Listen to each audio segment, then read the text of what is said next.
Across the 7 seas, under the protection of armed escort, men and weapons of the United Nations move out to far-flung battle fronts, carrying the fight to the strongholds of the enemy. And the ships get through. Busy docks near the scene of action. And case after case of American fighting planes, hard-hitting P-47 Thunderbolts. The job now is to hurl these Thunderbolts into action without delay. That requires the quick uncrating and assembly of the airplane under any conditions, anywhere. To make this possible, a simple, practical method of uncrating and assembly has been devised, by which the P-47, although it weighs nearly 7 tons, can be ready for battle without the aid of special equipment, such as heavy jacks, cranes, or hoists. To assemble a P-47 under field conditions, the only equipment needed is a standard set of mechanics tools, manpower, and the shipping cases themselves.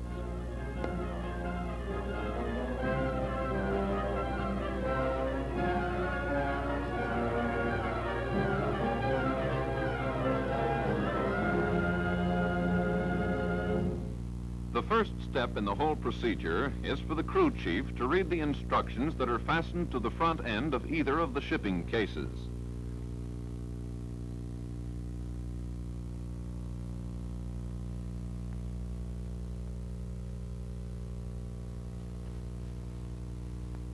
Important: do not remove shipping cases from trucks until after you have read these instructions.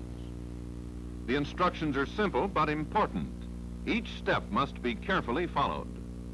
The instruction book should be read completely so that the crew chief may have an overall picture of the job to be done.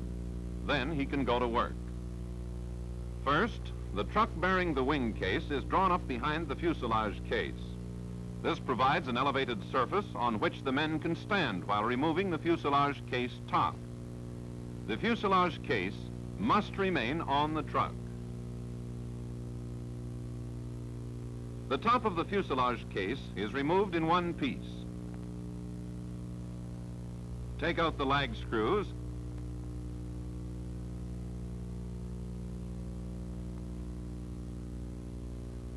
and pry up one end with a crowbar. This end is held up with a short piece of timber wedged into place.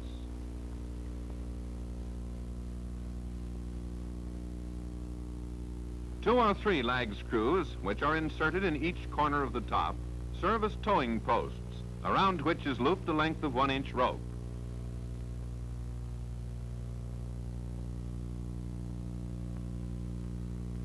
Now, with manpower, the top is dragged off the case onto the ground. After the lag screws have been removed from one of the sides, this panel can simply fall to the ground. And the other side is removed in the same way. Then, the ends of the case are taken off.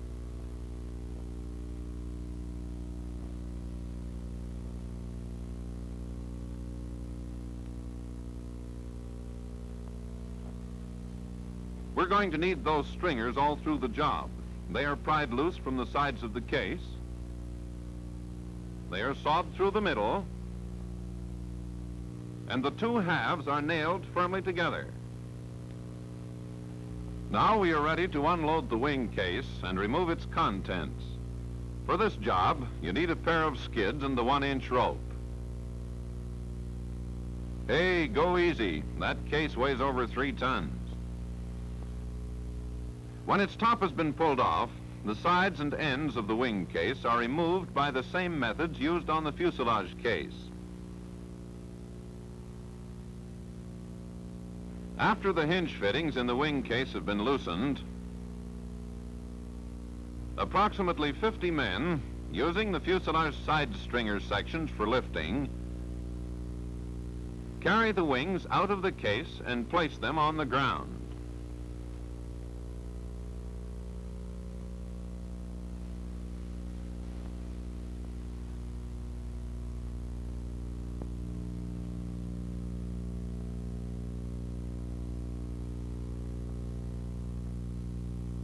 This wing is being turned over so that the landing gear is on the underside for convenience later on in assembly.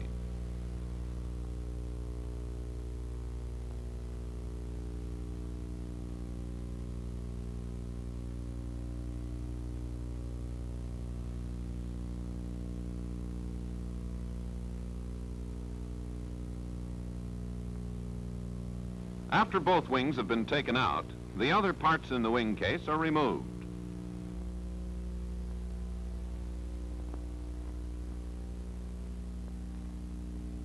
The parts from the wing case are laid out in orderly fashion, and the crew chief is now ready to direct the construction of the platform on which the plane will be assembled. This platform is built entirely out of the material that makes up the two shipping cases. The first essential is a plot of firm, flat, and level ground. On this is placed one of the sides from the fuselage case with the flat side up. 8 feet from the front of the platform and on each side,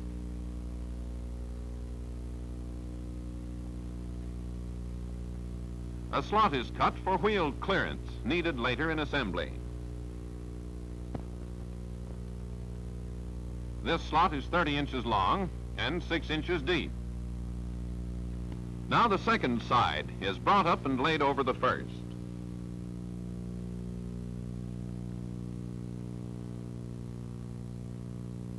A similar slot is cut in this second side. The finished platform looks like this. And here it is in diagram. Let's see how it's built. Here are the two fuselage case sides nailed together to form the base of the platform.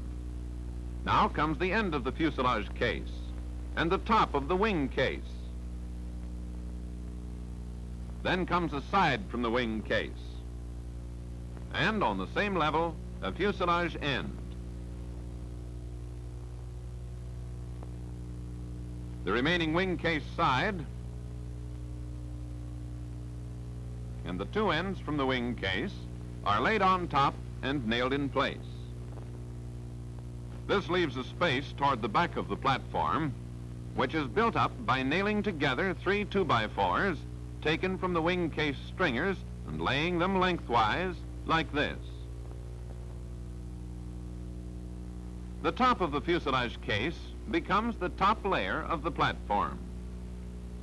A diagram similar to this is reproduced in the instruction manual and should be followed in detail when the platform is being constructed. At this point, the crew chief is ready to direct the transfer of the fuselage onto the platform.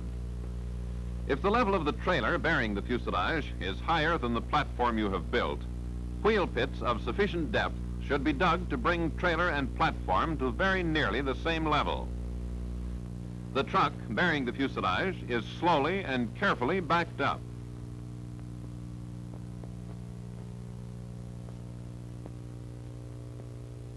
Keeping it always in exact line with the platform.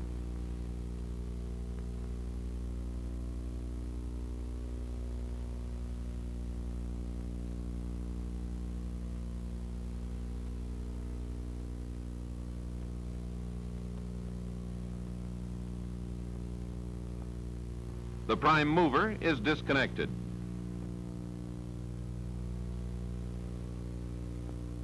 A tow line is fastened around the entire bottom of the fuselage case. And by using the prime mover, the bottom of the case with the fuselage itself is eased squarely off the trailer and onto the assembly platform. Steady. Steady there. Just a bit more. Pull it right to the edge. Okay. Now, exactly at the back end of the shipping brace, the 10-inch section of floorboard is removed from the fuselage case bottom. Then a 10-inch section is cut out of the exposed 4x6 beams on each side. These cutaway sections, like the slot in the base of the platform, are important later in assembly. It is also necessary that the rear members of the shipping brace be removed. These members have been bolted and lightly welded in place. The bolts are removed and the weld is broken.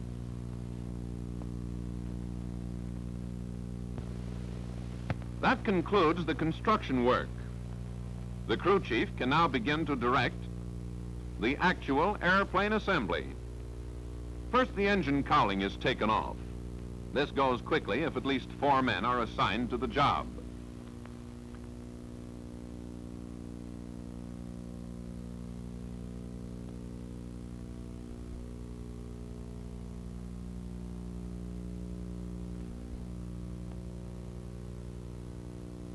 Now the engine must be cleaned. Kerosene or other suitable solvent may be used in removing the anti-corrosion compound sprayed over the engine before shipment. The carburetor and lower cylinders should be drained of any oil or moisture which may have accumulated. Also, the spark plugs and connecting harness must be installed. These procedures should be done in accordance with instructions found in Technical Order number 02-1-1. While this is being done, the protective tape and other coverings are taken off to expose all openings and fittings of the fuselage, wings, and all other parts. After complete inspection of the work that has been done on the engine, the cowling may be replaced.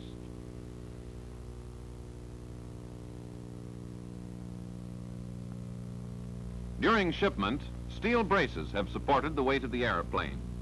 The braces are connected to these wing hinge or pin connections. The weight must be released and transferred to these steel resting pads. This is accomplished by turning up the jack screw just 2 or 3 turns.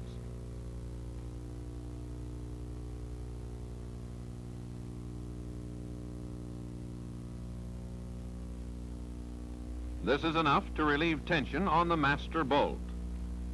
Then, the master bolt, which has actually carried the full weight of the plane, can easily be removed. The direction of the jack screw is then reversed.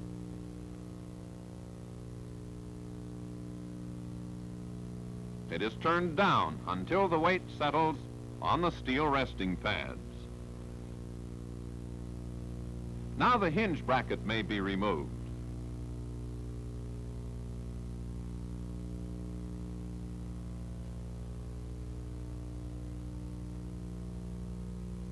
The hinge is then free and clear,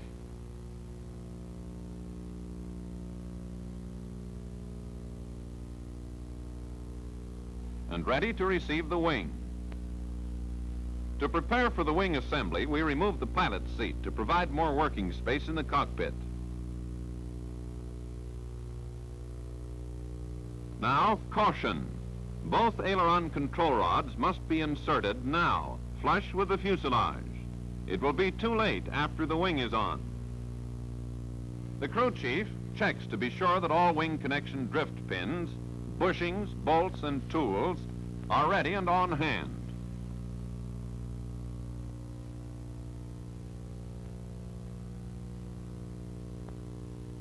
When he's sure that everything is in its place, he can start to direct the actual wing assembly.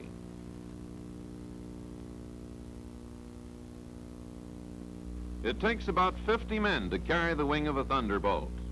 Easy does it. That baby weighs over 1,800 pounds.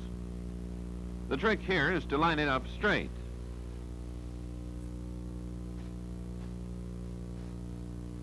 Take it slow. Drop the wingtip just a little bit so that the bottom set of hinges can be lined up and connected first. After the lower set of hinges had been secured, the wingtip is lifted and the upper hinges are lined up.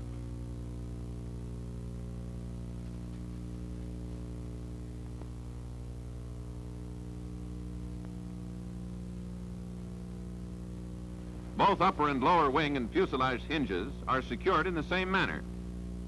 They are lined up with the aid of drift pins. When the hinges are in perfect alignment, the bushings are installed, always with the split side upward. A bushing inserter is used to drive the bushings through the hinges. The drift pin is forced out as the bushing is driven home.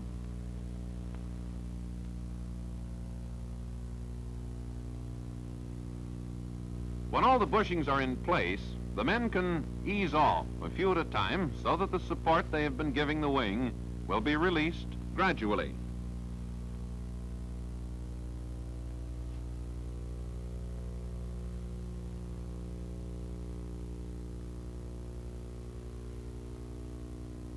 Next, the tapered bolts are inserted.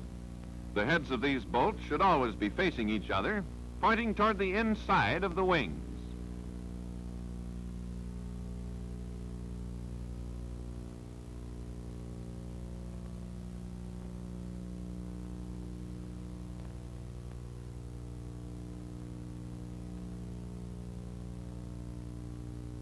tap and tighten very carefully.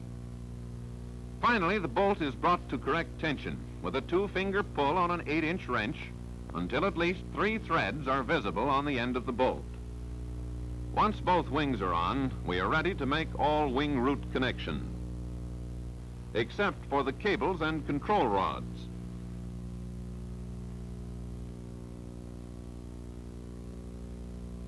This requires a thorough understanding of the connections to be made and their location.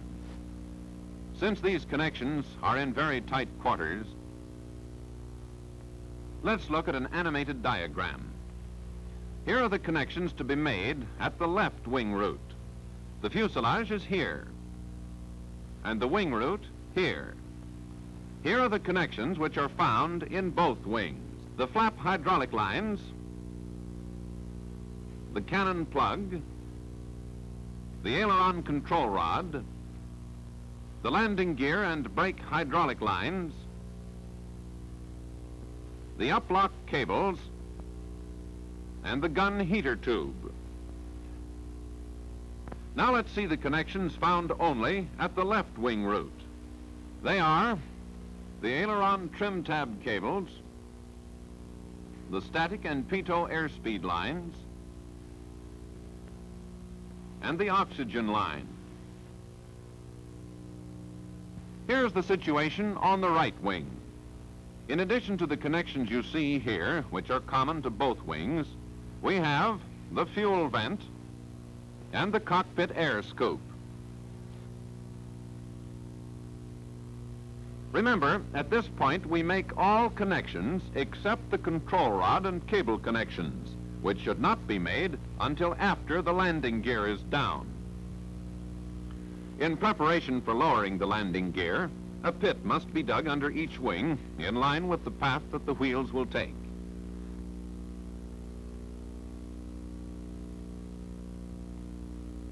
This pit will have a maximum depth of about 1 foot at the point where the gear is fully extended. To lower the gear, wires which were attached to the uplock cables for shipping purposes are pulled at the wing root. The gear will now extend.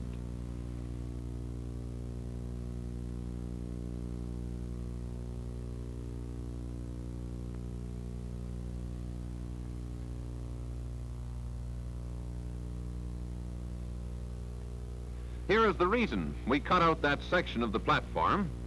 It would have obstructed the passage of the wheel. Notice, too, that the pits are dug quite close to the platform. In order to bring the gear down to the full downlock position, it is necessary for 2 men to get behind and push. When the downlock position is reached, an audible click is heard.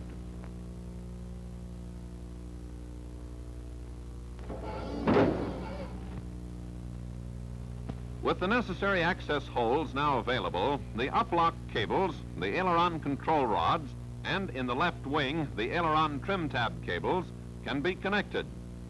Let's see what goes on inside that wing he's reaching into. To connect the uplock cables, the ends of the cables from the fuselage are drawn into the wing. The short cable from the fuselage is connected to the long cable in the wing through this access hole. The long cable from the fuselage is connected to the short cable in the wing through this hole. These connections are made with the turnbuckles, which are drawn up to a tension of 25 to 30 pounds. On the back side of this spar is a micarta guide block, which we see here.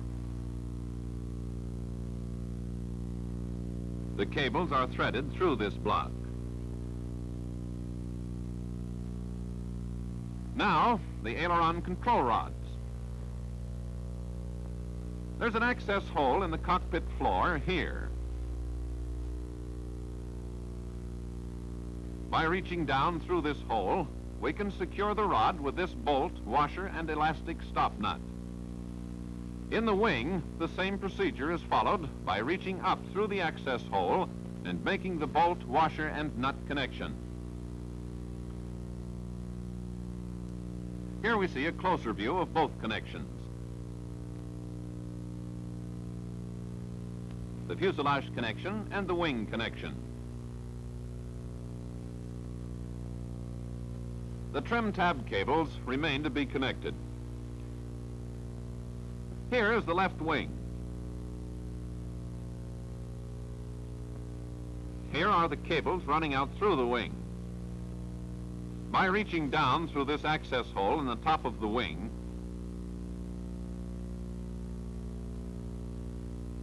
connection is made by means of a turnbuckle.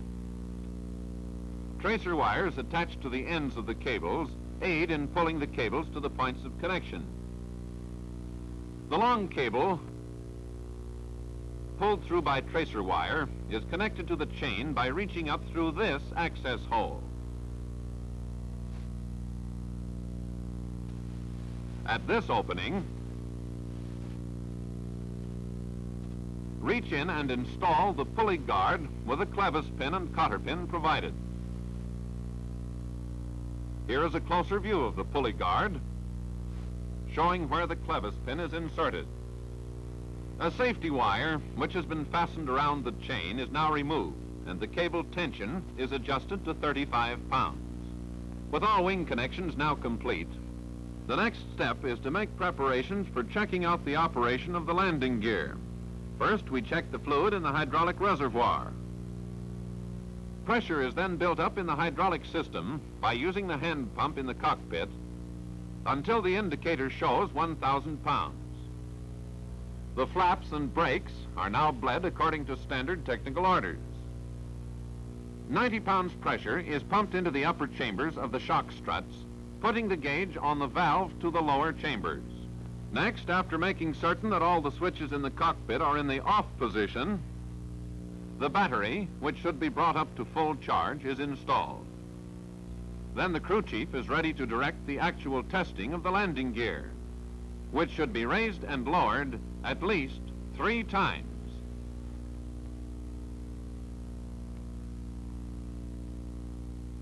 In the first retraction of the gear, the crew chief should check to see that the inner door and strut fairings fit smoothly in the wing.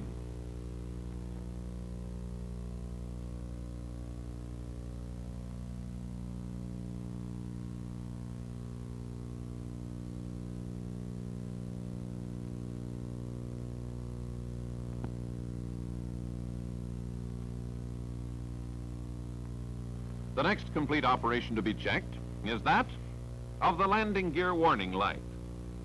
This light should remain on while the gear is being extended and should go out when and only when the gear has reached the full downlock position.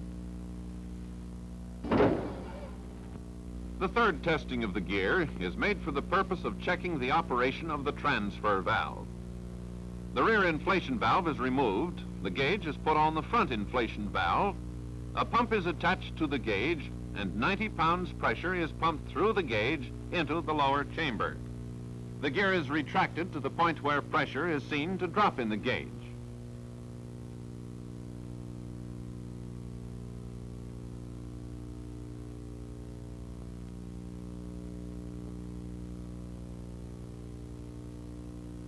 That's enough. Then a bevel protractor is applied to the gear. If the gear is 6 degrees from vertical, or within a minimum of 5 degrees to a maximum of 10 degrees, the transfer valve is operating correctly. We can get ready now to roll the plane off the platform. To do that, we must transfer the weight of the plane from the platform to the landing gear. First, the air must be released from the lower chambers of the shock struts. The landing gear must be fully compressed and held in this position while the pits are almost completely filled in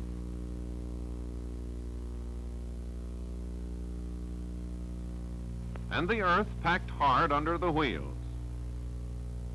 Now the man in the cockpit should park the brakes.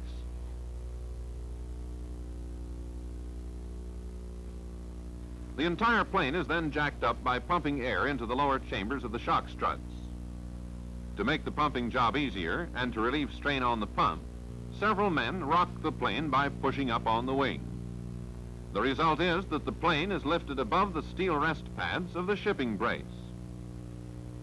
Once the weight of the plane has been transferred to the landing gear, the two center skids behind the shipping case bracket are sawed through, and the front section of the fuselage platform with the supporting irons is pulled forward and clear. Now we are ready to release the tail from its shipping case brace. In preparation for this, air is pumped into the tail wheel strut until the piston is completely extended. The man in the cockpit locks the tail wheel to prevent it from turning sideways. We must build a track for the tail wheel to run on. To do this, we make use of one of the stringer sections formerly used to carry the wing. It is sawed into 3 equal lengths and laid directly under the tail wheel in the manner shown here.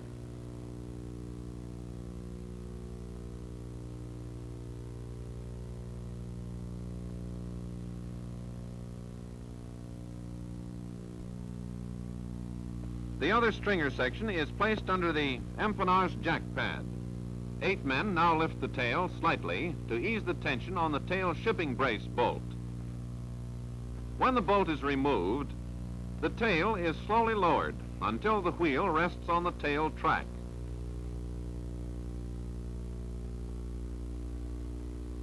The stringer we just used to lift the tail can now be sawed through the middle, and the 2 sections placed in front of the platform to form a tail wheel ramp.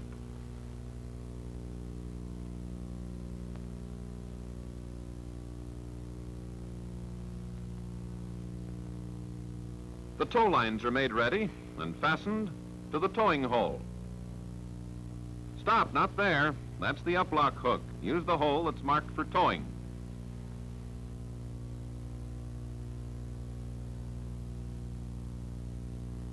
A jeep is mighty handy in pulling the plane away from the platform, but manpower can do the job if necessary.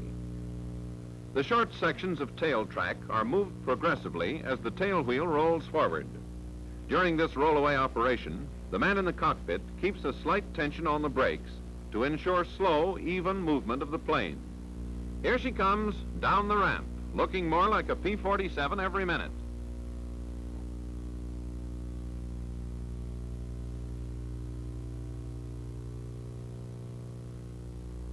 Now is the time for pre-flight adjustments and inspections of the landing gear shock struts. First, all of the air is released from the lower chambers to allow the strut pistons to be fully bottomed.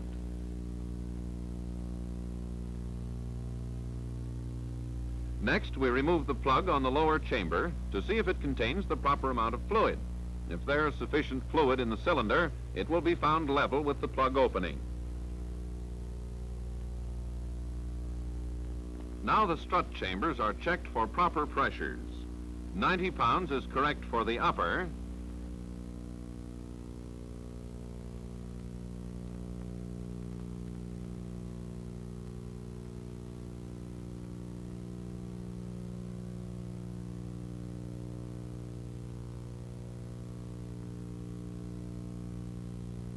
and 360 pounds for the lower chambers. With these pressures, the clearance between the bottoms of the lower chambers and the ends of the pistons should be 1 5/8 inches. To make certain that there has been no leakage in the transfer valve, the gauge is put on the upper chamber and checked again to see if it reads 90 pounds. We're moving right along now, and we're ready for installation of the tail feathers.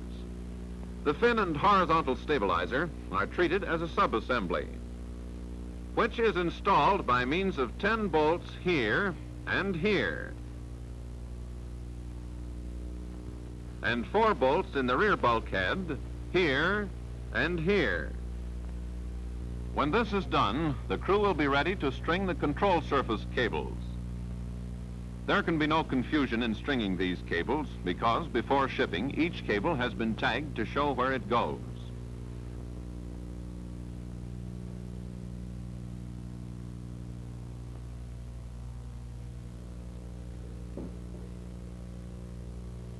After the cables have been strung, the pulleys are put in place.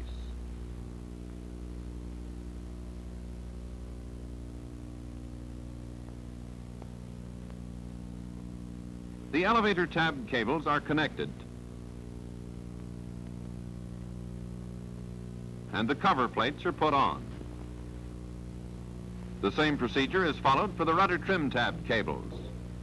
Now the trim box in the cockpit should be set in neutral.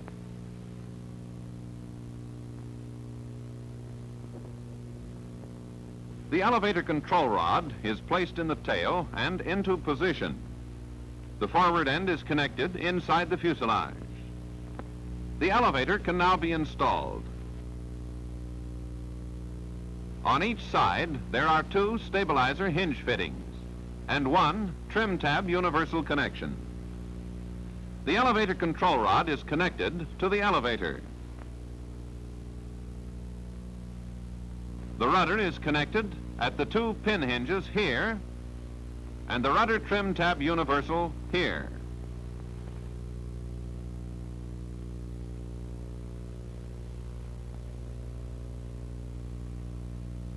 The rudder cables are connected next. This can be done only after the man in the cockpit has put the control lock to on position in order to place the rudder in neutral. When all the cables, bonding, and rudder tail light have been properly connected and inspected by the crew chief, the assembly of the tail feathers is complete.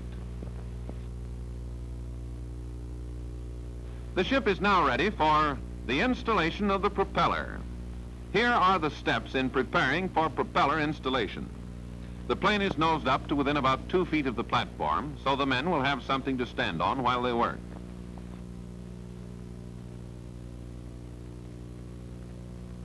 Your very first action is to remove this brush holder assembly, because the brushes would be snapped off if the propeller were put on with the brush holder in place.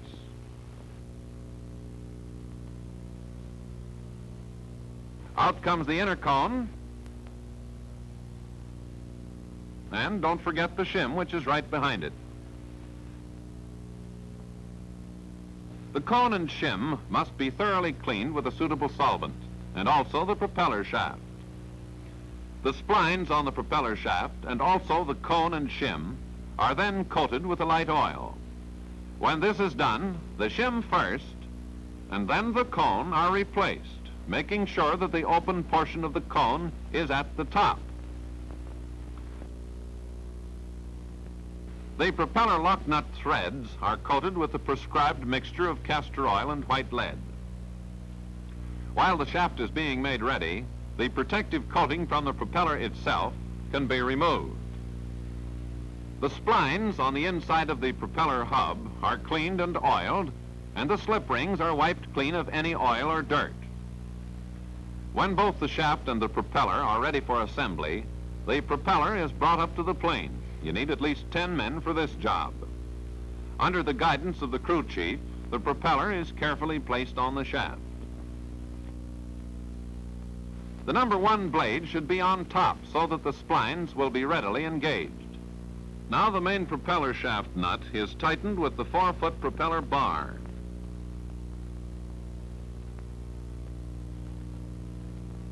After the nut has been drawn tight, insert the locking sleeve and secure with the lock pin assembly.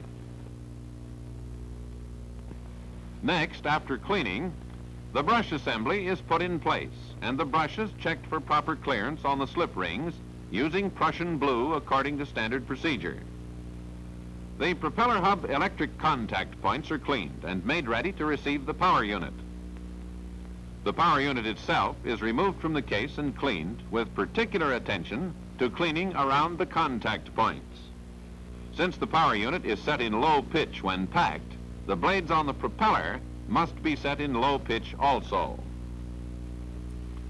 When the power unit is installed, the 8 bolts are drawn up and secured with safety wire. The propeller gear housing is then greased and the speed-reducing gear housing is oiled. With the power unit cover or spinner installed, the propeller assembly is complete.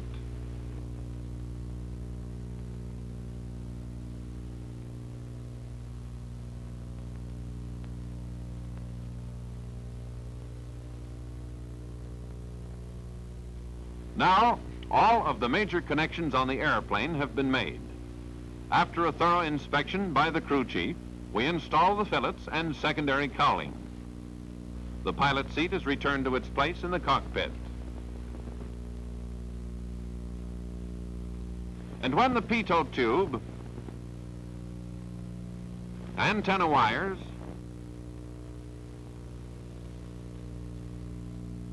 radio mast, and pilot's rear view mirror have been installed, the armorers are ready to take over, to install the guns and charge them.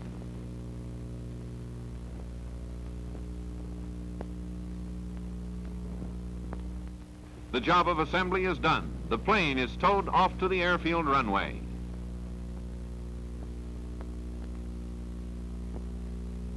Here, after the plane has been fueled, the crew chief runs up the engine and makes one final check on the operation of all instruments and movable surfaces.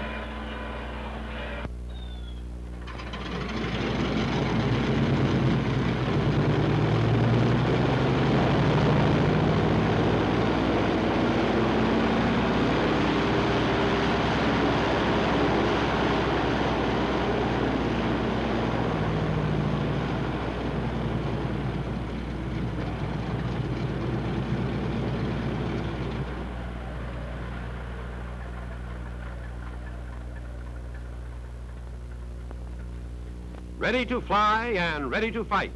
This plane has been completely uncrated and assembled in the field. This simplified uncrating and assembly method is the answer to field requirements. Just as the plane itself, the P-47, answers the requirements of the fighting pilot.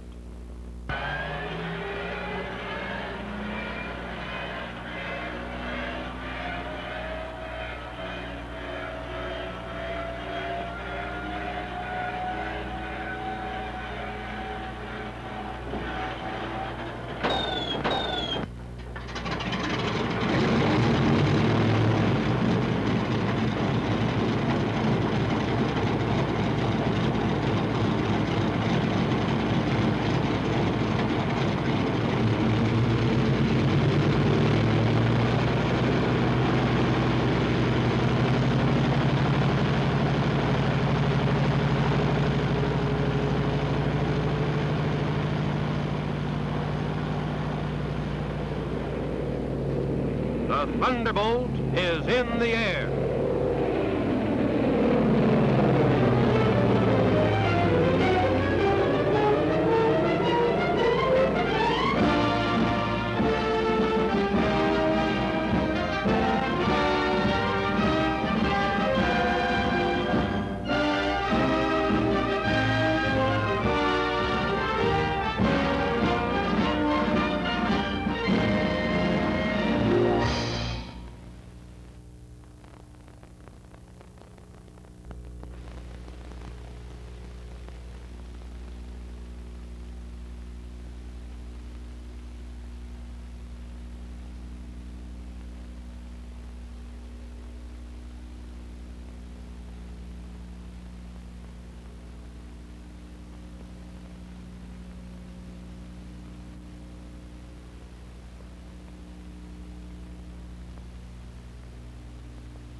What makes a champion?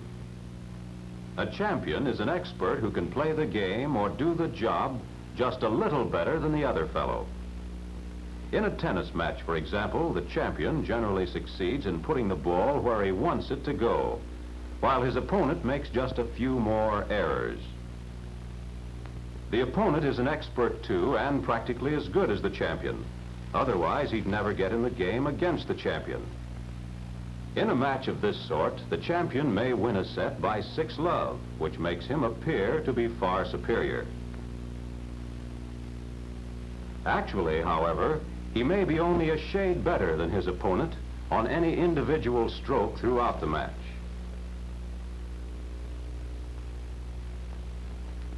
In dive bombing, much the same relation exists between the good dive bomber and the expert. The expert, or the champ, will get the smallest average error.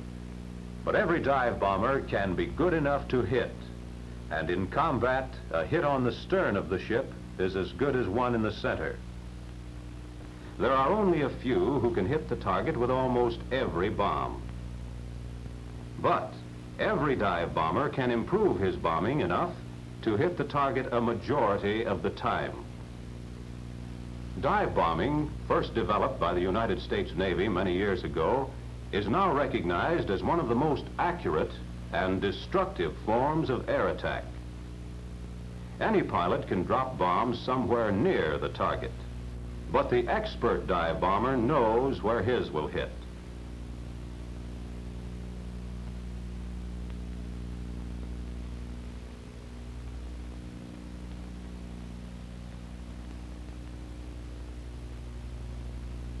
Any pilot who carefully studies and then applies the principles of dive bombing in their logical order will soon find that his hitting average is climbing up there with the rest of the experts.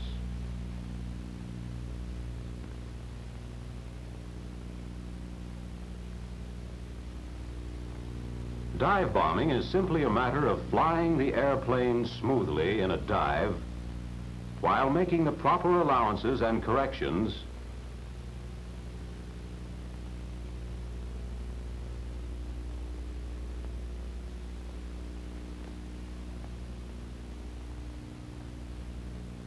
so that the bomb will hit the target. But in dive bombing, so many things happen so quickly, with so many possible variations, that some repetition and overlapping are necessary to show all the important fundamentals. In this film, we will see a generalization of the fundamentals, and in the films that follow, we will see the detailed application of principles as they affect different phases of the practice and combat dive. In dive bombing, the airplane is the gun. The bomb is the bullet. There are certain factors which must be considered in dive bombing, just as there are in ordinary shooting. Let's consider them one at a time. Let's assume we're in a stationary airplane over a stationary target with no wind and no air resistance. A bomb is released. As gravity acts upon it, the bomb falls at a constantly increasing rate of speed. During each second it falls, the bomb speed is increased about 32 feet per second until the bomb hits the target.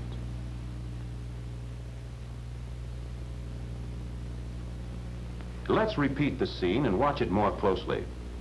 The bomb falls 16 feet the first second, approximately 48 feet the second second, 80 feet the third second, and so on until it strikes the earth. Under the conditions we've assumed, the bomb will fall straight down and hit the target.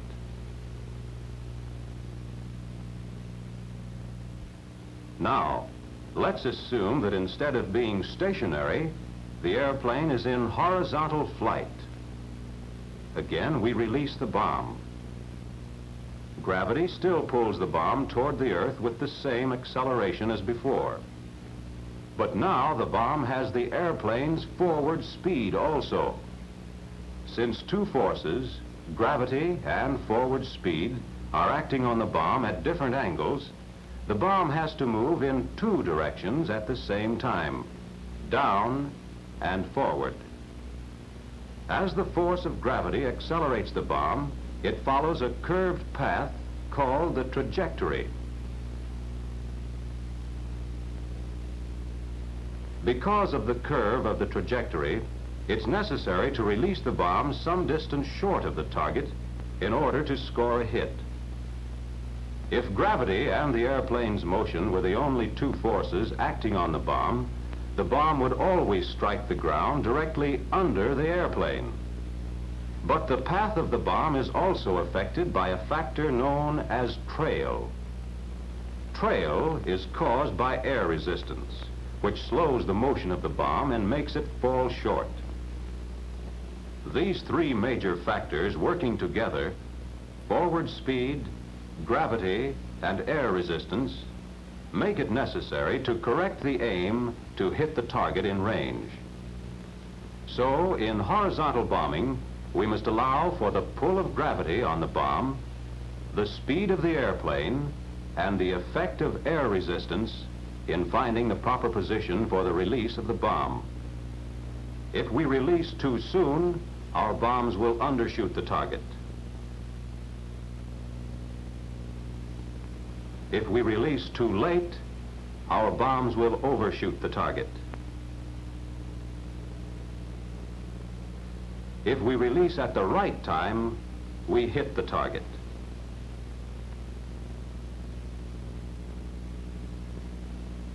So far, we've been considering an airplane in level flight. Now let's put the airplane in a vertical dive over the target and see what happens. The speed of the airplane, the pull of gravity, and air resistance are now working in the same direction. So, by aiming the airplane at the target, we have eliminated any need for correcting the range. The bomb will hit where we aim, whether we release early or late. This ability to hit by flying the airplane at the target and releasing the bomb whenever our aim is on is the foundation for dive bombing. You will see later that we can hit where we aim without diving vertically, and that a shallower dive is actually better than a vertical dive for practical purposes. To keep the bombs from falling under or over the target, we must be aimed correctly for range, whether in a shallow dive or a steep dive.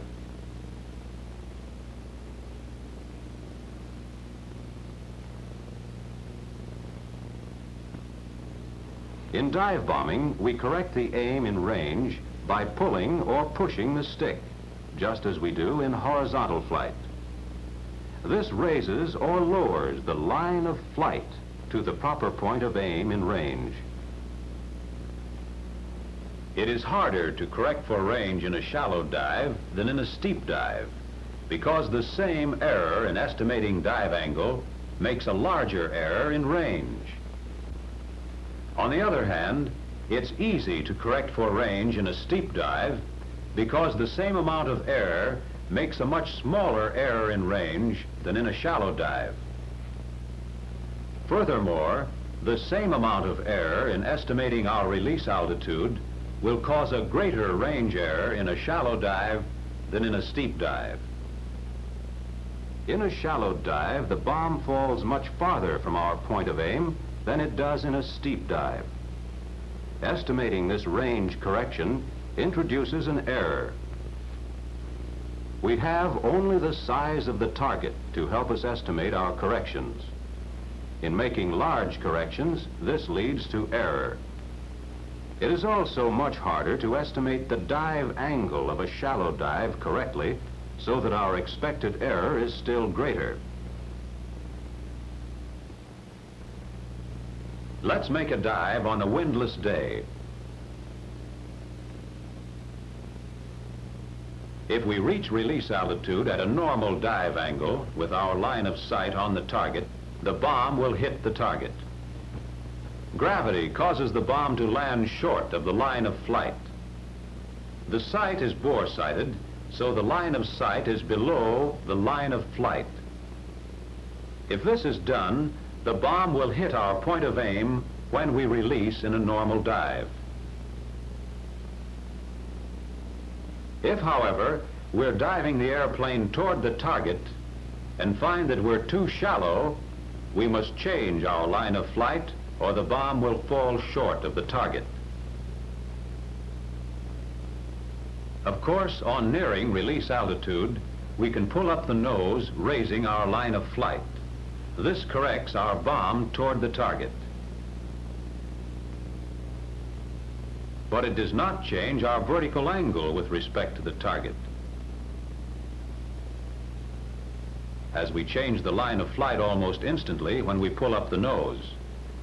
This correction changes the bomb's path because the bomb is affected by the airplane motion which is along the line of flight. The bomb lands far short of our line of flight and the line of sight because of the large effect of gravity in a shallow dive. The range correction is so large that it cannot be estimated accurately. Let's see what happens if we steepen the same dive to the normal dive angle as soon as we see we're too shallow. Now, although the bomb will land on the line of sight, it is far short of the target. As before, we can pull up the nose, raising our line of flight and line of sight over the target to correct for range. But now our vertical angle from the target is even less than before. And our range correction is still larger. We are worse off than we were to begin with. Let's repeat the same dive and try to correct it once more. This time, we'll pull the nose up whenever we see we're too shallow. If we release our bomb with no correction, it would land even further short of both the line of flight and line of sight than it did in our original dive. But by diving shallower, we have raised our line of flight far over the target, so that the bomb will land over the target even though it's further short of the line of sight. However, our vertical angle from the target is now correct, and as we near release altitude, we correct our line of flight by pushing the nose over and putting our point of aim on the target. This correction puts us in a normal dive so that the bomb will land on the point of aim. So, if we start a dive incorrectly, we can still release in a normal dive. If we find ourselves in a dive that's too shallow, we should raise the nose, steepening the vertical angle from the target in order to reach release altitude near the normal dive angle. The bomb will land so near the point of aim that range correction is easy to estimate. On the other hand, if we find ourselves in a dive that's too steep, we should push the nose over to correct the vertical angle from the target and again reach release altitude so that when we make our range correction, we are in a normal dive. Now that we've considered the problems of range, let's consider the problem of deflection. We must keep the bomb from falling to either side of the target, as seen by the pilot. We correct for deflection by turning the airplane right or left toward the target, because we must correct the line of flight of the airplane. Assume that the airplane is in a shallow dive. A small amount of turn will correct a large error in deflection.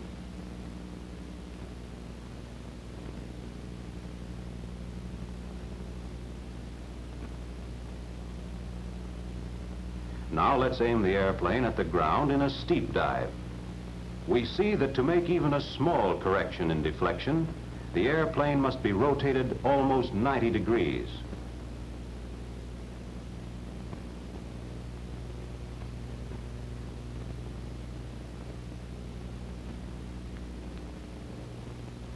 Turning an airplane in a steep dive is difficult. If we apply much rudder in a steep dive, the airplane skids instead of turning. A skid like this may skid the airplane just enough to point the line of sight directly on the point of aim. Because we can hold the line of sight on the point of aim, we get the false impression that the airplane is diving toward the point of aim. This is an illusion, because even the heaviest skid gives the airplane very little horizontal motion in a dive. Because of this, it's important for us to remember that in a steep dive, we turn the airplane with much more aileron than rudder, like this. we have seen that it's easier to correct for range in a steep dive and for deflection in a shallow dive. We can't do both at the same time.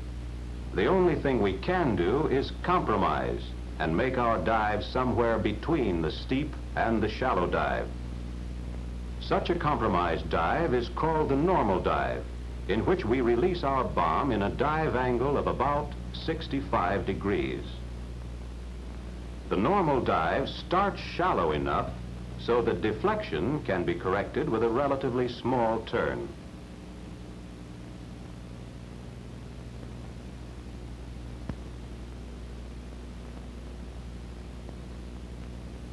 The normal dive angle ends steeply enough so that corrections for range are easily estimated. Experience has shown that a dive near this angle is best for bombing targets when we have to concentrate on both range and deflection. There are some targets, however, such as bridges, on which we can concentrate on one aim factor at the expense of the other. For instance, here we can approach in a shallow dive up or down the bridge and concentrate on correcting deflection. The length of the bridge will allow plenty of margin for normal range error. Or we can approach in a steep dive directly across the bridge and concentrate on correcting range, because the length of the bridge will allow plenty of margin for any normal error in deflection. In the previous examples, we assumed that the airplane was flying through still air. Actually, still air is the exception rather than the rule. Therefore, in dive bombing, we must make accurate allowances for the drift of the wind. Assume we are in a dive and have an accurate bead on the target in both range and deflection. Now let's add the factor of the wind blowing sidewise on the airplane. This horizontal wind will drift the airplane sidewise during the dive, moving our line of sight off the target. Let's repeat the dive and allow for this drift, so our line of sight is on the center of the target at release altitude. When we release the bomb, however, we find that it retains the airplane's sidewise motion just as it does the airplane's forward motion. So the bomb is now falling sidewise too. Because this sidewise motion will carry the bomb off the target, we'll still fail to hit. Therefore, we must allow for the drift of the airplane before release altitude, plus the drift of the bomb after release in order to make a hit. If the wind with which we're drifting during the dive remains constant, it is the effective wind. If the wind with which we're drifting during the dive varies, the wind drifting us at release altitude is the effective wind, since this is the wind drifting the bomb as it falls. We'll see in a later film that the wind about 500 feet above release altitude is the effective wind. With knowledge of the effective wind, the wind affecting the airplane at release altitude, we'll be able to select our tentative point of aim on a stationary target far enough upwind from the target to allow for the bomb's drift after release. We must also allow for the drift during the dive. If we fail to allow for this drift, we must continually turn to keep on the tentative point of aim.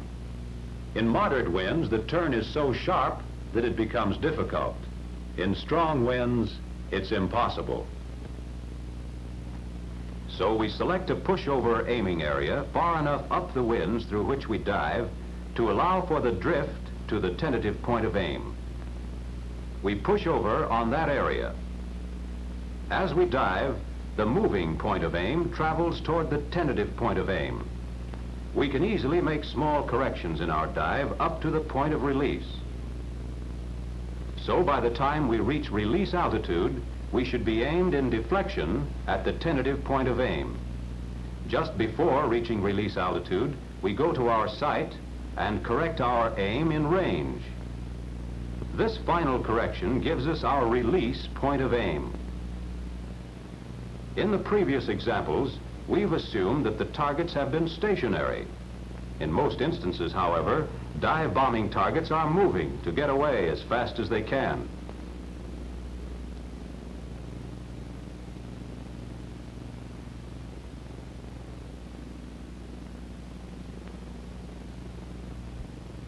Now let's assume that our range, deflection, and wind are all taken care of, but that the target is moving. We drop the bomb and miss because, in the few seconds it took for the bomb to fall, the target has moved out of the way. In order to hit a moving target, we must figure out how many feet the target will move forward while the bomb is falling. Then we must aim that distance ahead of the target center so that the target and the bomb will meet. Let's try again. This time we'll aim ahead of the target. We release the bomb. And bang! We score a direct hit. There's nothing haphazard about dive bombing. After the basic principles are understood, the rest is the practice that makes perfect. Maybe we won't put all the shots down the stack, but we can put them where they count.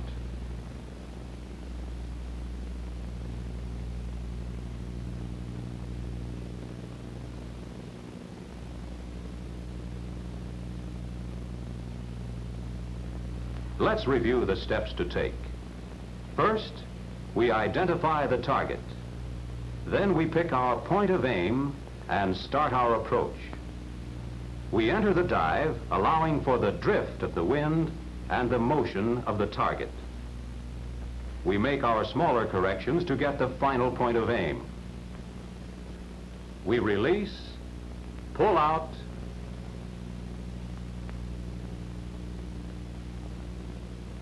and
of this film is to introduce you to tactical day fighter and fighter bomber operations and to show you how they are employed in combat.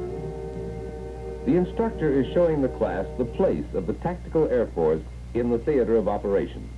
With that in mind, gentlemen, we come to the purpose of this indoctrination course on tactical air operations. Very shortly, most of you will be assigned to fighter bomber and A-fighter wings in combat.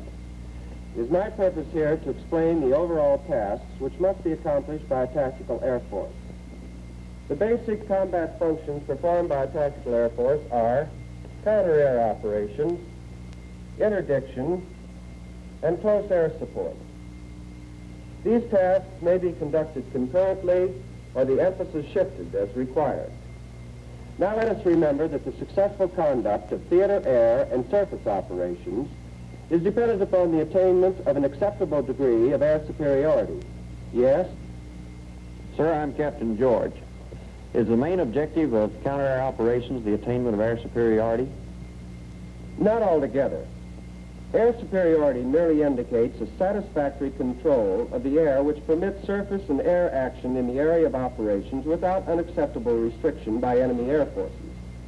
However, the primary objective of counter-air operations is the overall destruction or neutralization of the enemy's air power. When this has been done, naturally you possess air superiority. The targets for counter-air operations generally fall into these categories: aircraft in the air or on the ground, air bases, personnel, and installations supporting the enemy capability. As to the second task, interdiction has the objective to destroy or neutralize the enemy's potential before it can be brought to bear against our forces. It also restricts the mobility of the hostile forces by disrupting their lines of communication and transportation. The destruction of railroads, roads, and pipelines will deny the enemy the ability to provide supplies and reinforcements and will impair his movements. Transportation centers, forwarding points, supply and storage facilities are important interdiction targets. Our attacks on his repair and modification centers further limits the enemy's ability to replace his battle losses. From time to time, fighter-bomber forces are called upon to provide close air support. The objective of close air support operations is to assist the surface forces by aerial delivery of firepower against hostile surface targets in the immediate battle area. In close air support operations, detailed coordination is required with the fire and movement of surface forces. There are three general types of close air support targets: concentration of enemy troops, materiel, and fortified positions. You have a question, Major? Sir, I'm Major McManus. With the detailed coordination required in close air support operations, how is the ground fire coordinated with the airstrike? A good question. Close air support strikes are performed under the direction of a forward air controller. He observes the strike from his position in the front line area. This man has communication with both the flight leader and the fire support coordination center. He is responsible for the coordination of the air attack with ground fire, to include directing simultaneous air and ground fire against selected enemy targets. This officer is an experienced fighter-bomber pilot who is selected for his experience in close air support to represent the Tactical Air Force commander. Again, gentlemen, when you are assigned to your combat wings, these are the tasks you will be called upon to perform: counter-air operations, interdiction, and close air support. Now there are a couple of topics that I would like to review with you once more. 3 months later, replacements arrive in the combat zone for the fighter-bomber units. The mission of the fighter-bomber is to attack and destroy enemy air and surface forces, transportation systems and installations, and when required, conduct such operations in close coordination with friendly ground forces. The day fighters receive replacement pilots. The mission of the day fighter is to visually intercept and destroy enemy aircraft in the air and to provide fighter protection for friendly air and surface forces against enemy aerial attack. Those are the missions of the fighter-bombers and day fighters. Now let us see how they operate in combat. Preparation for the daily activity of a fighter-bomber or day fighter group in combat begins the night before. That is when operations orders from Tactical Air Force Headquarters arrive at the day fighter and fighter-bomber bases. The operations order for this particular fighter-bomber wing directs counter-air, interdiction, and close air support missions in conjunction with a planned breakthrough by friendly ground forces. All squadrons are involved. The first step is to prepare detailed plans for the day's operations, such as mission assignments to each squadron, briefing times, aircraft required, and ordnance loads. Prior to each mission, pilots are assembled for detailed briefing. The ground liaison officer presents the general ground situation, indicating the bomb line, color codes of the day, and passwords. For close air support missions, his briefing includes objectives of the ground forces, lines of departure, time of the offensive, and other information which will assist the pilots in their mission. The intelligence officer briefs the pilots on target identification, flak concentrations, best routes of approach to the target, also escape and evasion tactics. The weather officer predicts the weather over the mission routes and target areas, the winds aloft, probable surface winds over target areas, cloud formations, visibilities, icing conditions, and any other weather phenomena of operational significance. His briefing may be augmented by last-minute weather reconnaissance information. The Group Operations Officer explains the mission in detail: start engine times, routes, time on target, deception measures, and navigation data. Particular emphasis is placed on results to be achieved by the attack. During the day, fighter bombers will be committed to a counter-air strike on an enemy airfield, while other fighter bombers will strike an interdiction target at a railroad marshalling yard. Still others will provide close air support for the planned ground offensive. At the end of the presentation by the group staff, the group commander closes the briefing with his final instruction. Now, more detailed briefings will be held at each squadron. This is Robust Squadron, which will participate in the counter-air strike on the enemy aerodrome. As usual, I'll be Robust Red leader, and I want us all to make good our start engine times and get out and runway together. The squadron commander explains in detail how he expects the squadron to perform: start engine time, taxi out, takeoff, join up, radio discipline, formation and routes, altitude, tactics, emergency procedures, and all special details peculiar to this mission. However, briefing does not end with the squadron commander, for the flight commander is responsible that each of his pilots understands exactly his part in the mission. Loaded fighter bombers marshal on the runway and take off.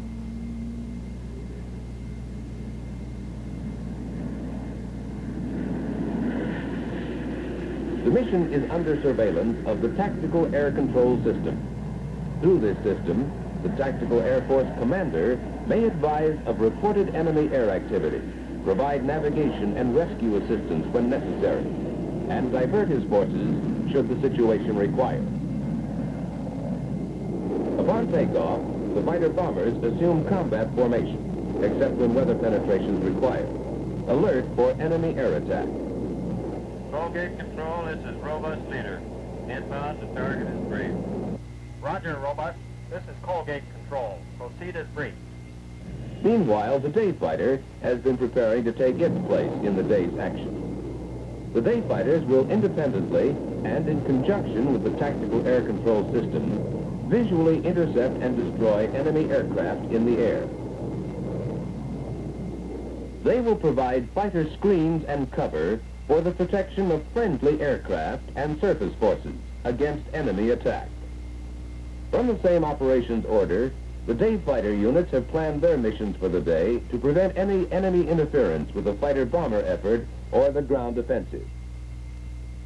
The same process of detailed briefing by the group specialists, the squadron commanders, and flight commanders has been employed to assure intimate knowledge of all phases of the mission by the day fighter pilots. The day fighters start engines, taxi, and take off with split-second timing to sweep the area ahead of the advancing fighter bomber.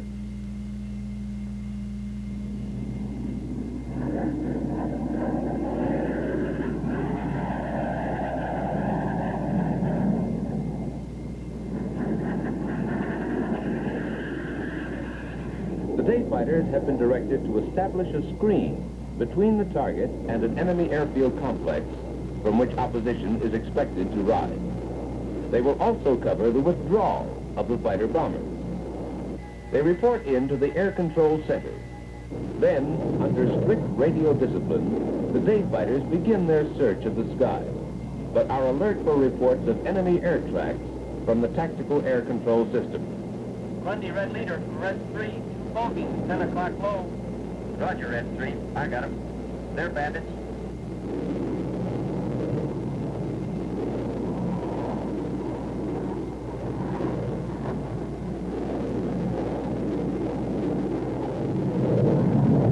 Red 3, take the right.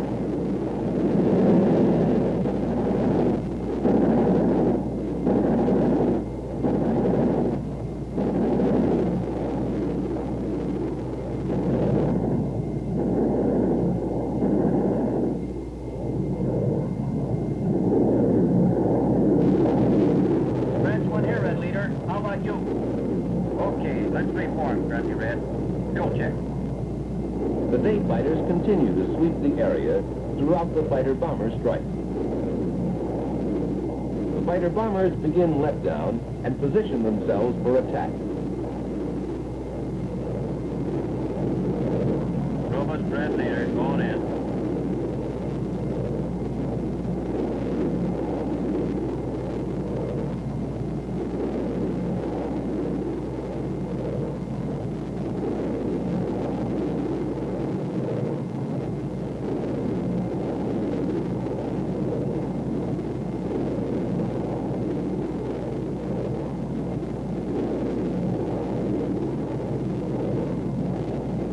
Bursts from the guns on the way in may help to discourage the flak battery.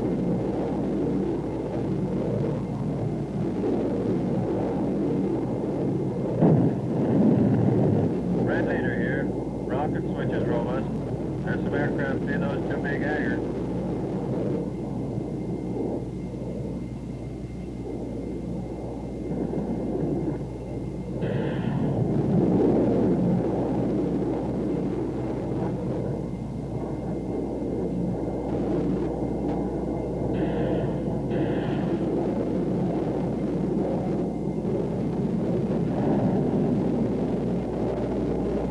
Red Leader here. Last pass, robust.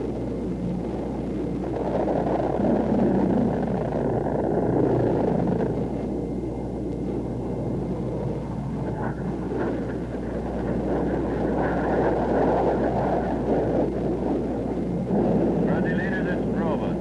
Off the target. Set course for home. Roger, robust. Grundy Leader here. We'll follow you out. As another major task of tactical air, interdiction has the objective to destroy or neutralize the enemy's potential before it can be brought to bear against our forces. While the counter-air mission is in progress, fighter-bomber aircraft are dispatched on an interdiction mission to attack a railroad marshalling yard supporting an enemy buildup. The ordnance load will be 1,000-pound general-purpose bombs. Upon completion of the primary mission, the aircraft will perform an armed reconnaissance from the target south to Purple 10 on the enemy's main supply route. Additional ordnance will be at the wing commander's discretion. Once airborne, the interdiction mission is monitored by the Tactical Air Control System. Colgate Control, this is Cherokee Leader. Inbound to target as briefed. Over. Roger, Cherokee. Colgate here. Cleared inbound to target as briefed. The interdiction strike will proceed along a pre-briefed route to avoid areas of intense flak. Routing has been selected to secure maximum surprise upon arrival at the target. A target, such as the railroad marshalling yard, may be pinpointed by relating it to some prominent geographical checkpoint, and then by following some well-defined route to the target itself.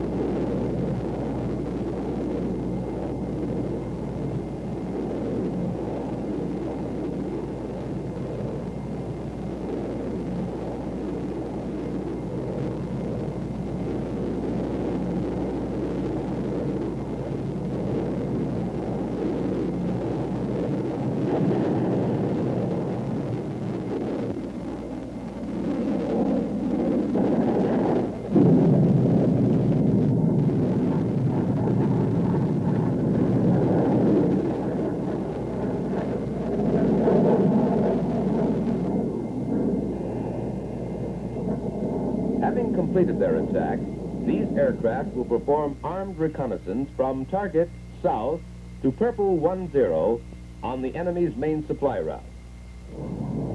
Armed reconnaissance is accomplished by seeking targets of opportunity along a predetermined route or in a designated area. In this phase, the fighter-bomber pilot is both hunter and killer.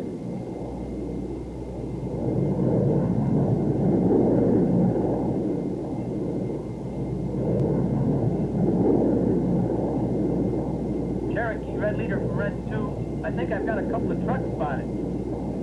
2. Make a pass at him and I'll follow you.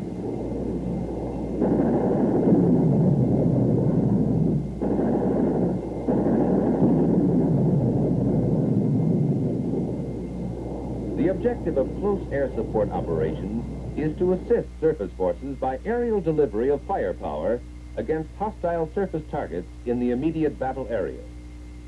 Aircraft are dispatched for a close air support mission in red sector: ordnance load, napalm, rockets, and guns. 8 aircraft have been retained on ground alert in anticipation of a requirement for immediate close air support of an Armored Division offensive operation Linebuster.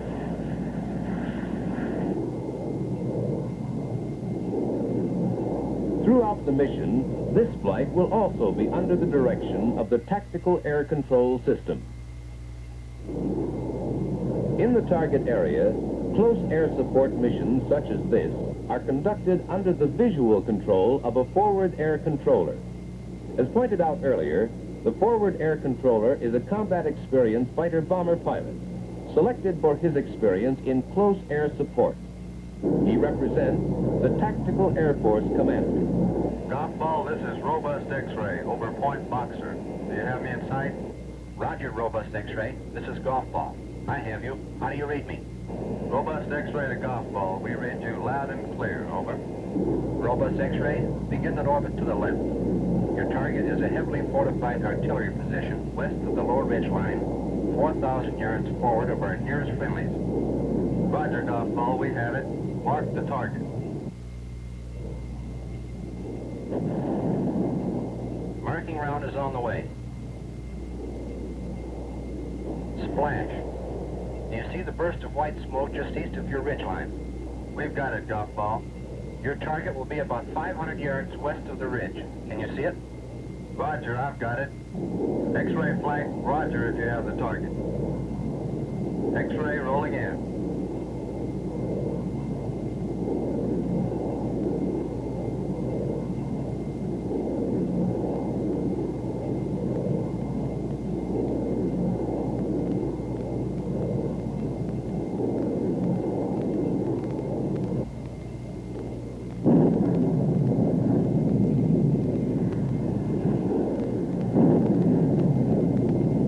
As X-ray flight is cleared back to base, another fighter-bomber flight on ground alert has been scrambled to attack enemy tanks, which are holding up the advance of the armored offensive.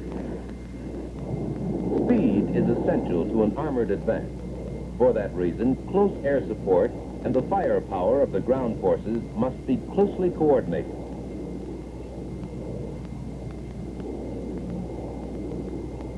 Once the fighter-bombers are over the armored column, the forward air controller takes over and directs the flight to the enemy tank.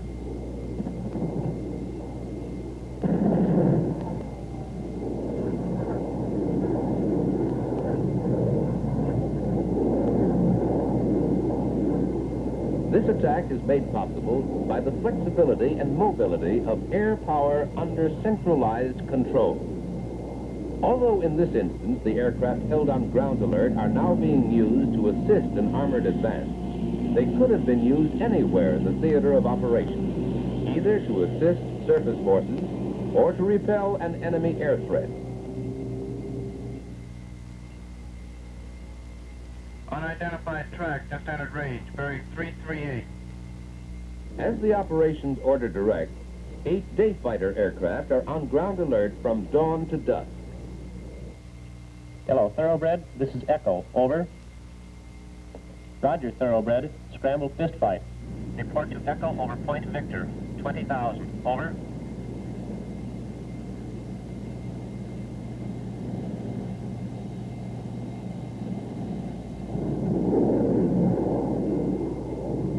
Echo from fist fight over Point Victor at Angels 2-0. Over.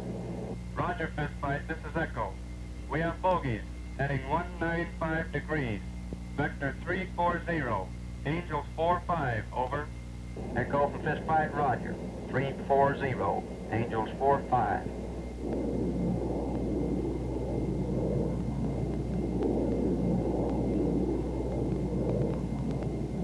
Fist fight from Echo.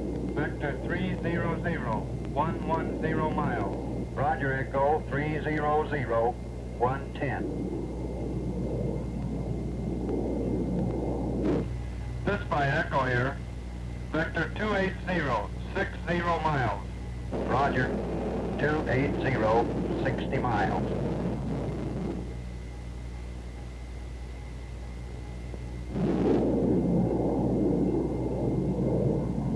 Echo to Fistbite. Vector 240. Bogies at 2 o'clock, 12 miles. This flight leader from 3. 4 bogies at 2 o'clock low. Roger, 3. Echo from Fistbite. We've got him in sight. Clean him up, Fistbite.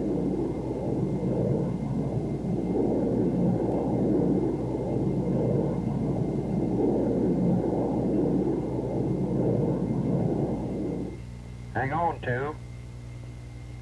Fistbite 4, leader here. Watch him, boy. He's coming around on you. Suck it in.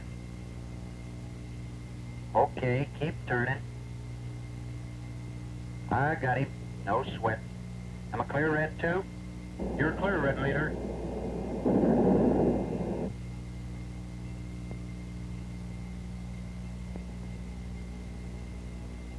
Let's go home, Fistbite. Fuel is a critical factor in jet aircraft operation. Flights returning from combat missions are usually low on fuel and must perform precise navigation and cruise control. Fistbite leader here. Back to 91%. Formations returning from a mission normally check out with the agencies they have worked with, giving spot reports on the results of missions or on new targets in enemy territory. Echo from Fistbite, we got 1 kill, 1 damage. Other 2 headed north. Outbound with 4. As the day progresses, mission after mission is checked off the board. Flight after flight comes in.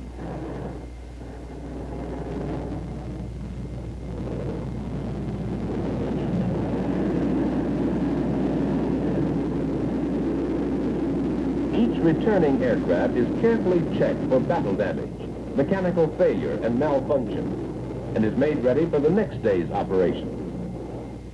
In the debriefing, intelligence gets a detailed report from every pilot of what happened on the mission. Information from all missions will be evaluated and passed quickly to higher headquarters, where it will be considered in planning future combat operations. Mistakes, errors of judgment, and breaches of teamwork are discussed and corrections directed by the flight leaders. As the fighter bombers and day fighters complete their portions of the day's operations order, the night intruders are already taking off to continue the unremitting pressure on the enemy. Run that up. Roger. 2 down, 1950. Well down, Colonel. That's good, Joe. I think I'll check and see how the day fight is made out. Yes, sir. Let me know when the ops order comes in. Yes, sir.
labels for misery and destruction.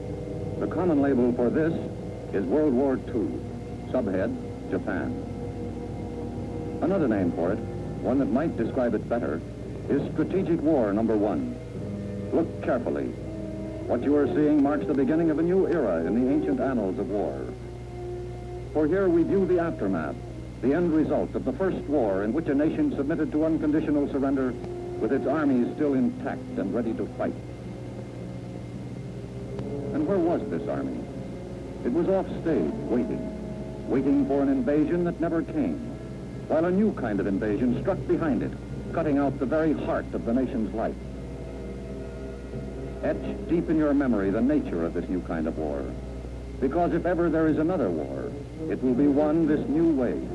It will be won or lost by strategic attack.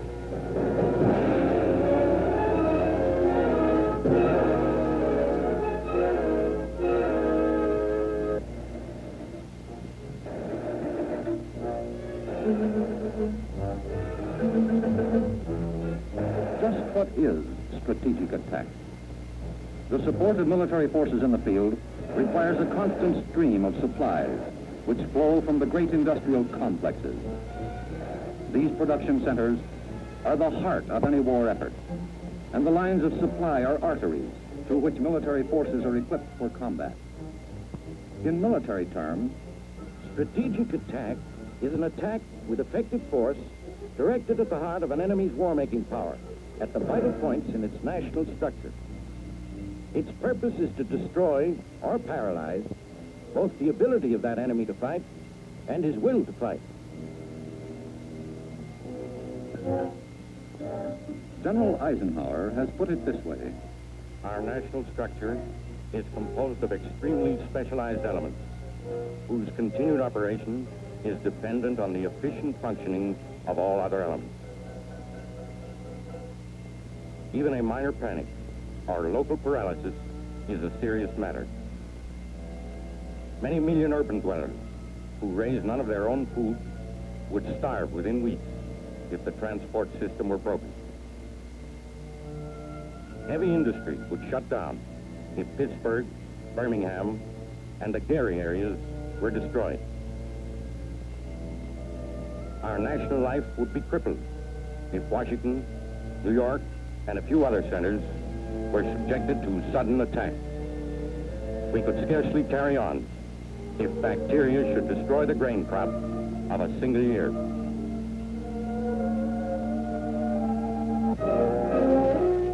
Yes, the ability of any nation to wage modern war depends on the complex interrelationship of its component parts, its natural resources, its industry, its transportation, its public utilities, its network of communications, and its manpower. Each of these is dependent on the other. Stop the functioning of one of them, and the others will begin to wither and die for lack of nourishment. Imagine, if you will, an extreme example of this principle. It is conceivable that the entire supply of a nation's oil resources and storage facilities might be located in 2 or 3 centers. Oil and its byproducts are essential to the efficient functioning of virtually every piece of mechanized equipment used in warfare, as well as many vital elements in the civilian economy. The destruction of these few production centers would effectively cripple that nation's ability to wage modern war. You would defeat that nation with a few decisive blows, just as surely as if you destroyed its armies in the field. That is strategic attack.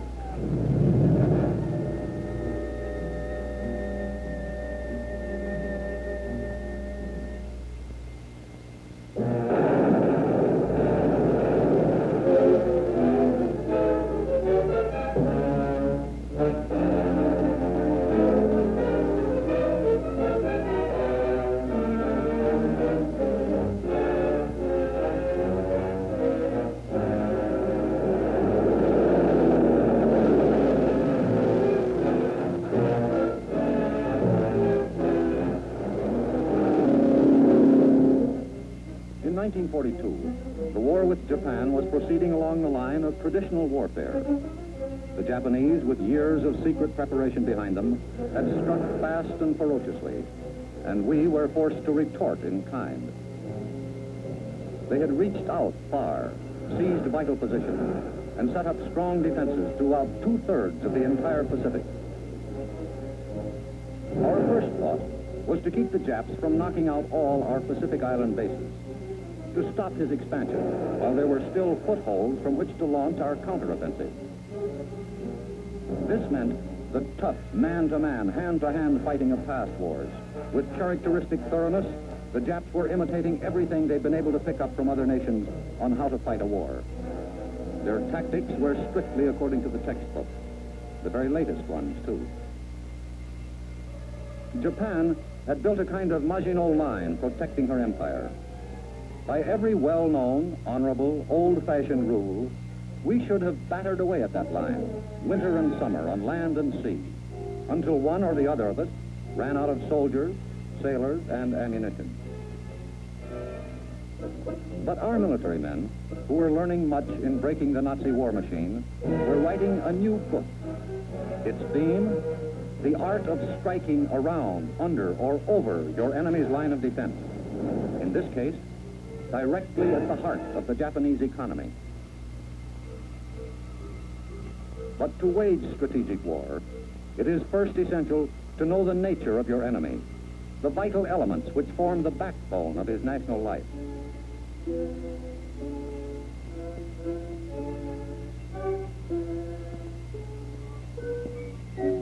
Before the war, most of us had a somewhat misleading idea of Japan and the Japanese. We thought of Japan merely as a picturesque little country, filled with cherry blossoms and dotted with beautiful temples and ornate Shinto shrines.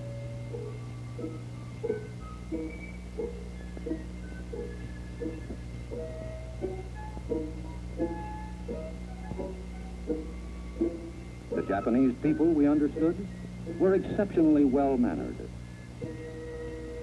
They made a fetish of politeness. They did a great deal of bowing.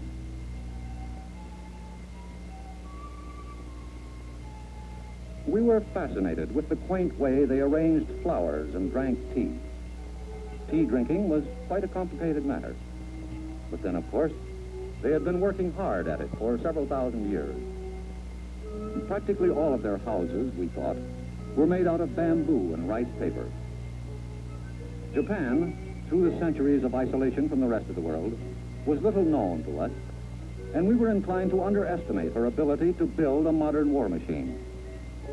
We know now this was not the real nature of Japan.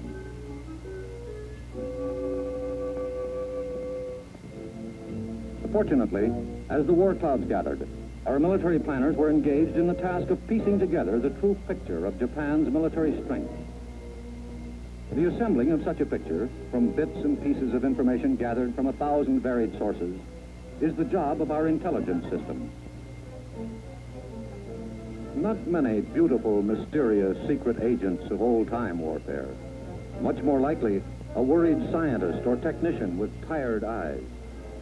He's less interested in the secret plans of the enemy's fortifications than he is in determining how many electric generators they can afford to lose and still be able to fight a war. He's looking for soft spots in the enemy's industrial system. A slight shortage of manganese, or chrome, or kilowatt can mean more to him than a dozen divisions on the march. If the nation's steel supply is cut off from behind, those divisions won't march far or for long. What, then, was the real nature of Japan? Let us analyze what was going on behind the silken curtain.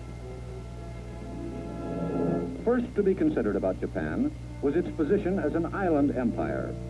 Important because the Japanese were obliged to import almost all their raw materials to feed their war economy, a serious weakness in time of war.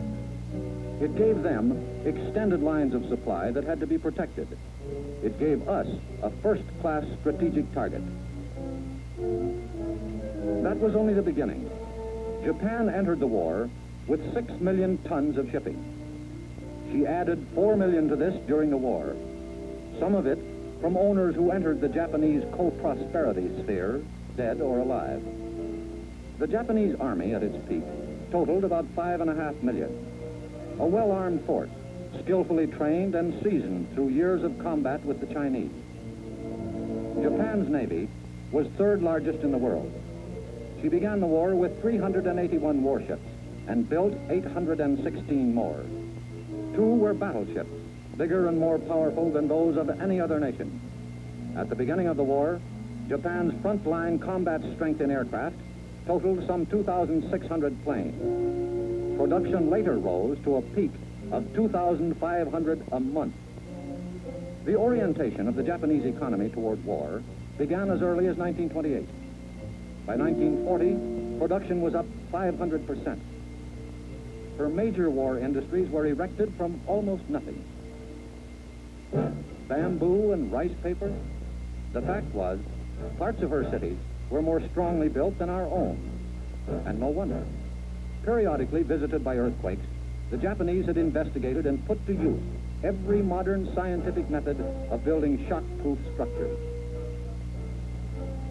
Japanese industry became westernized after the First World War. She learned how to mass produce. She not only mass produced cotton and silk, toys and machinery, but guns and tanks and planes, until over half of her entire industrial output was devoted to war production only. This, then, was Japan at war, a modern nation with a powerful and efficient war machine, an economy engaged in all-out production to support her war aims. But strategic attack requires more than an overall picture. It requires a detailed analysis which will expose the weak points in the enemy structure and bring into focus the most critical targets. They're not unlike the strategic targets in our own country, which would certainly invite the attention of our enemies in the event of a future conflict. Shipping. Japan's merchant shipping fleet was not only a key link in the logistical support of her armed forces, but also a vital factor in her entire economic structure. Japan's basic objective in provoking the war was to obtain the rich resources to the south of her. It was clear that by cutting her lifelines to these vital resources, we could severely impair Japan's ability to sustain her war industries. Railroads. Much of Japan's coastal and inter-island traffic depended on her railroad network. The successful strangulation of these would reduce Japan to a series of isolated communities, incapable of any sustained industrial production, incapable of moving food from the agricultural areas to the cities, incapable of rapid, large-scale movements of troops and ammunition.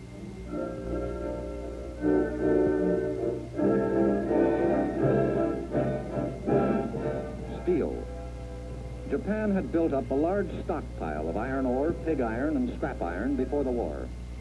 She had her Garys and her Pittsburghs, too. Massive units with a long head start in making steel for war purposes only.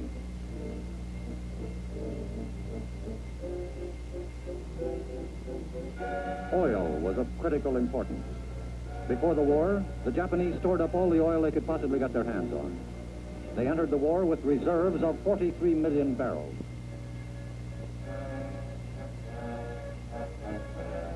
Industrial energy. The major facts of Japan's basic power position were well known to the Allied intelligence.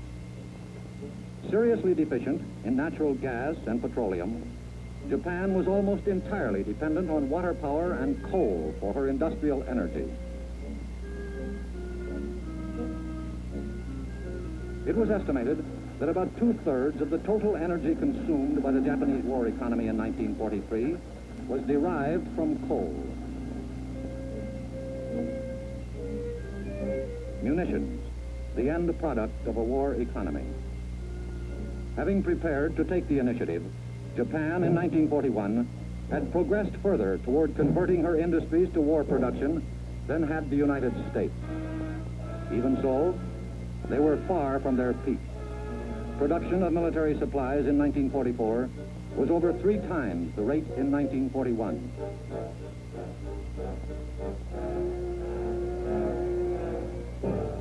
manpower.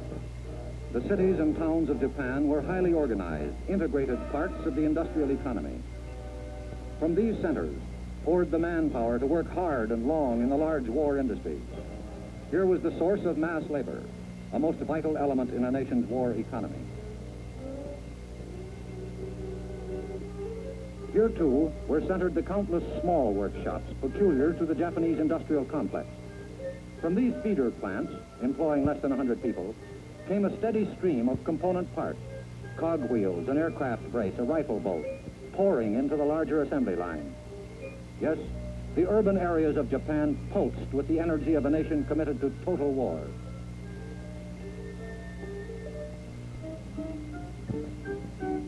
Morale. Japan's food position at the outbreak of war was favorable by Japanese standards. In fact, when war came, the people were better fed than at any time in their history as a modern state. Courageous and hard-working. Women and children toiled in the fields along with the men. They tilled land that other nations would have left idle. Their methods were primitive, but coaxed large crops from the carefully pampered soil. The Japanese consumed very little meat. They depended heavily for the protein element in their diet on large-scale fishing. In fact, they put so great a store in the bounty of the sea that more money was spent on seaweed as a food than on meat. By comparison with United States and Western European standards, Japanese private housing was overcrowded and flimsy. However, for the most part, the average family was self-sufficient for its dwelling requirements. If a man needed a home, he generally got the basic materials and hand tools together and built it himself. These, then, were the critical points in Japan's economy: her resources, her industry, her transportation, her workers. This was the heart of the enemy's war potential. But strategic targets alone are not enough. There's another essential element in waging strategic warfare. You must have strategic weapons. Not the commonplace weapons of old-fashioned warfare, but weapons that meet 4 rigid specifications. 1, they must have sufficient range to launch an attack on the enemy from available bases. 2, they must be capable of penetrating any and all enemy opposition organized to defend the targets upon which his war economy is based. 3, they must deliver to the target sufficient firepower, bombs, to destroy those targets. 4, they must be available in sufficient numbers to sustain the attack and make recuperation impossible.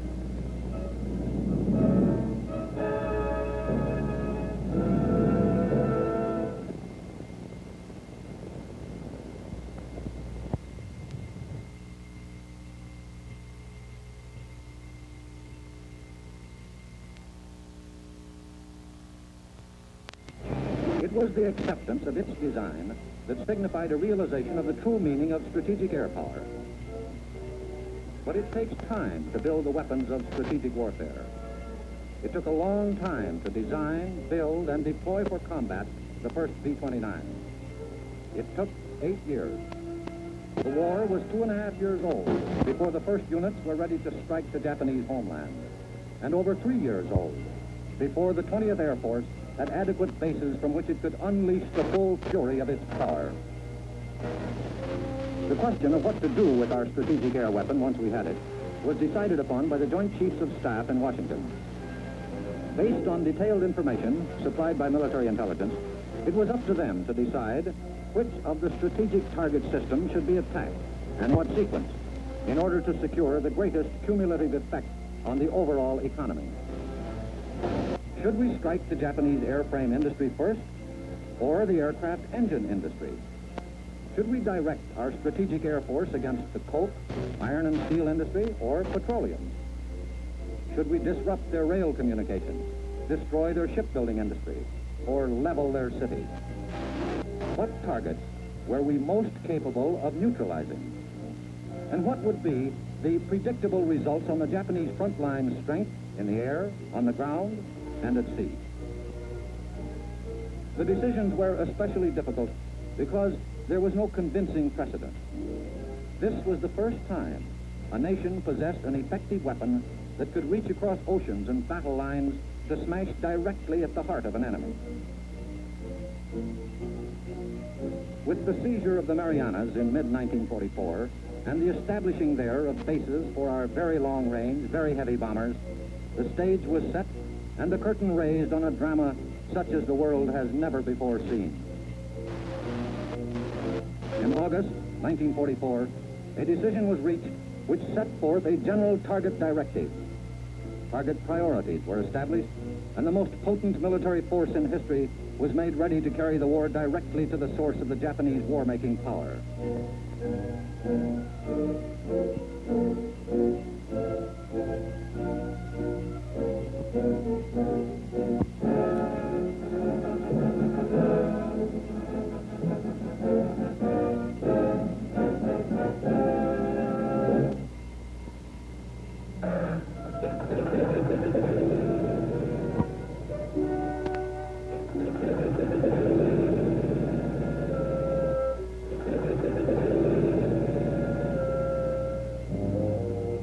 This is Air Force 1944 model. By no means new technological warfare, but a forerunner of what the future portends. Watch these instruments of a past war in action.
In accordance with the Joint Chiefs of Staff directive, the Japanese aircraft engine industry was selected as the target for the first mission of the 20th Air Force operating from the Marianas.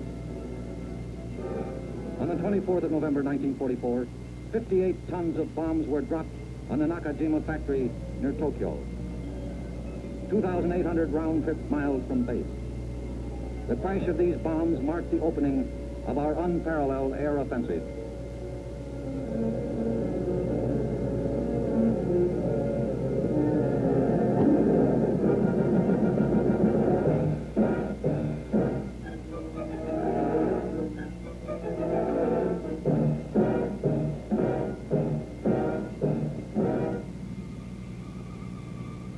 Day after day, week after week, month after month, the attacks continued and gained momentum. Now the target was the Japanese aircraft industry. Now the large urban areas. Now the oil industry. Then Army and Navy arsenals. The chemical industries, aluminum processing, railroad installations. One strategic target group after the other. All with one single objective: to destroy the enemy's capacity to carry on the war.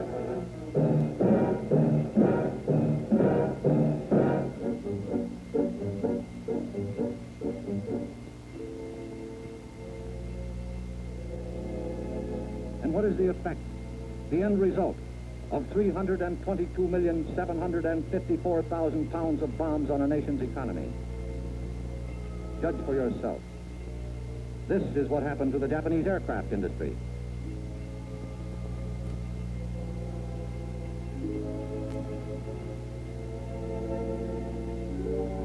In September of 1944, Japan's production of aircraft and aircraft engines was 6 times greater than in 1941. Then came the B-29.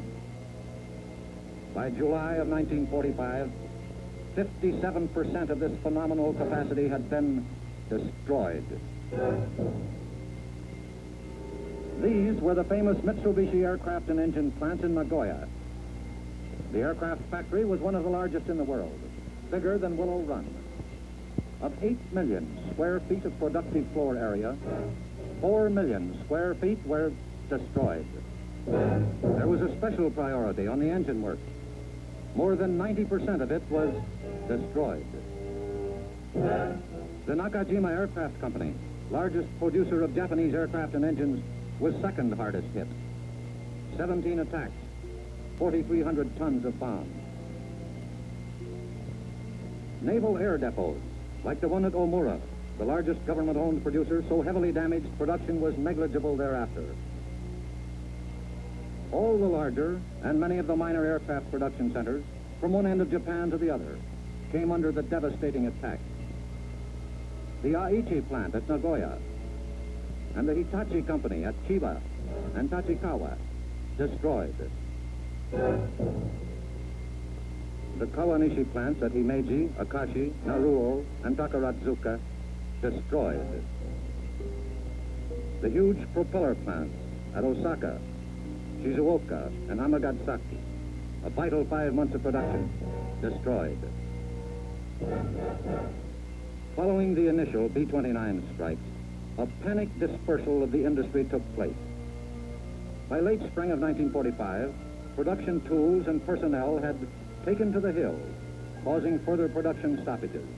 But by then, it was too late.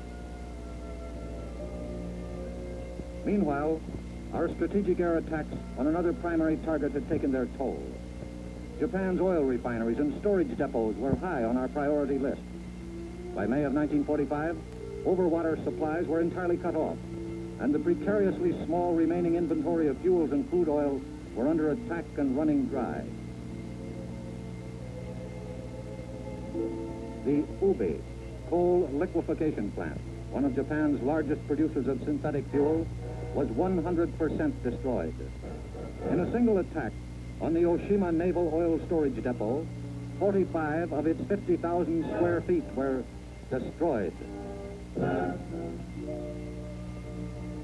The Nippon Oil Refinery and Tank Farm at Amagasaki, destroyed.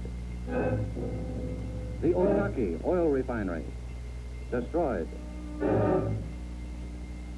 The synthetic oil plant at Tokuyama, destroyed.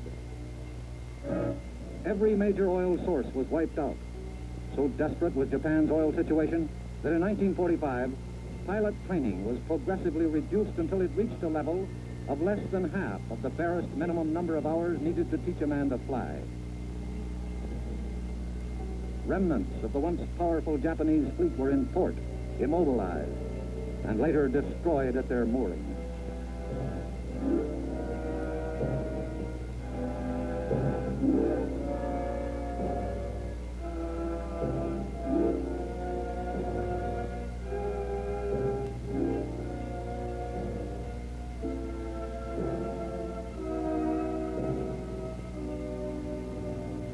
The period of air attacks on Japan proper saw Army and Navy ordnance plunge to disastrous levels. In less than a year, production in the arsenals of Japan was cut in half. The shortage of steel was so acute that Army chiefs in the field had been told that heavy artillery manufacture was being discontinued. An order had been issued